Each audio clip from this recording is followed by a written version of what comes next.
Some stories are written in books. Others are etched in stone, waiting centuries for someone to listen. We started our morning chasing ancient whispers, and that meant following dusty roads to a quiet corner in the Verde Valley, known as the Crane Petroglyph Heritage Site. No ticket booths, no glass cases, just weathered sandstone and a whole lot of mystery in between. This place? It's not just the largest known petroglyph site in the valley. It's an open-air art gallery.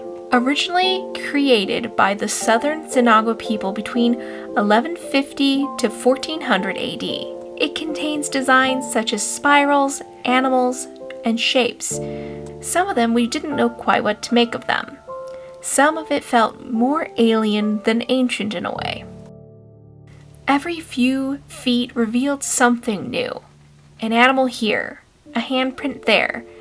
Maybe a symbol that meant water, or could it be watch out for the mountain lions? Or maybe something as simple as don't touch my art, bro. Now let's take a moment and just pause and look at this picture here for a second. What do you see? Some say that these are turtles with water flowing next to them. However, others have a different opinion. They say that these are actually the horned toads, and that's due to the way the legs are shaped. Now, what do you think? Do you think they're horned toads? Comment down below what you think. Now, the next fascinating petroglyph we're going to cover is actually this zigzag line here. And it's not just an ordinary zigzag line. It's actually a calendar to track the solstice and the date. A gentleman did a study in this area recently, and he was able to find that there was a shadow that was cast perfectly on the 21st of each month. Now, sadly, this can't be observed anymore because the rock that was cast in the shadow fell down. But you'd have to be pretty smart to be able to figure out the 21st of each month and to track it the way they did.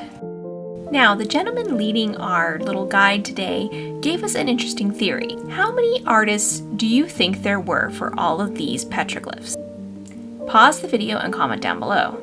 The gentleman here suggested that there was only 1, maybe 2 or 3 total for the entire wall. Now, why would that be? It was his theory and some of others that this was actually something that the shaman would do, since the wall was of importance for the clan. Such as the solar calendar and things like that, you don't want multiple people messing with that, especially if you have a system to figure that out. So therefore, it was left to only 1 or 2 people to document what was happening and certain things for the clan, like when the rain was coming for monsoon season. Now, I've never heard this theory before, so I don't know how accurate it is. Maybe it was only important people who drew the petroglyph. Seems like if they're tracking important things, that probably wouldn't be something you'd left to chance.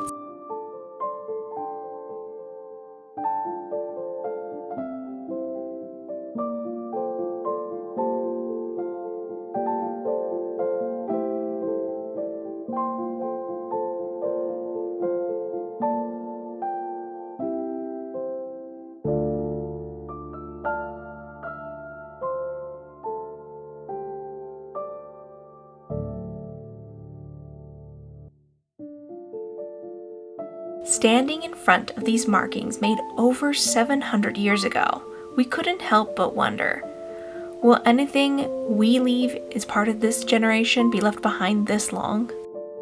The Forest Service and the Arizona Natural History Association have kept this site accessible, and the Friends of the Forest also help protect it. You cannot visit this site when it is not opened, since everything is surrounded by fences to protect it. You'll also have a guide there to ask your questions, and they will also give you the perspective of some of the things that they've learned throughout the years.